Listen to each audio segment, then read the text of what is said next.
A big move for Vegas, signing Alex Pietrangelo, by far the largest contract handed out in free agency this year, as we expected. But how did this all come together?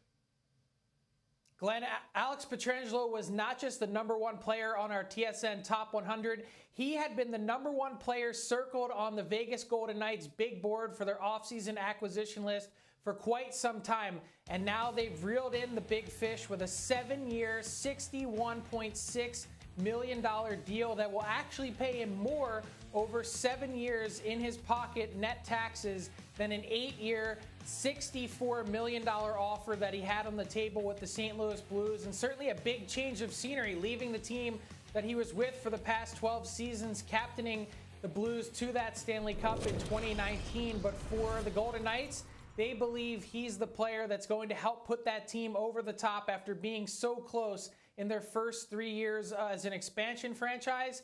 It's just that it's going to come at a bit of a cost because, as you know, they had to move some other pieces around in order to fit Alex Pietrangelo in. Yeah, let's get into that. Usually when you get something, you got to give. And in this case, Nate Schmidt gets sent to Vancouver as a cap casualty. How will he fit with Vancouver, you think? Like a glove. Maybe we can all get off Jim Benning's back in Vancouver because sometimes prudence is the better part of value. There was lots of belly aching over the last number of days since free agency began, with Jacob Markstrom and Chris Tanev and Tyler Toffoli all leaving in free agency along with Troy Stecher. But the Canucks didn't want to get into that long-term contract game with some of those players. And in this case, with Nate Schmidt, what they give up to get him is so little compared to the impact that he's going to have on this team as a top 4 defenseman. Just a 3rd-round pick in 2022, and this is exactly from the Jim Benning playbook.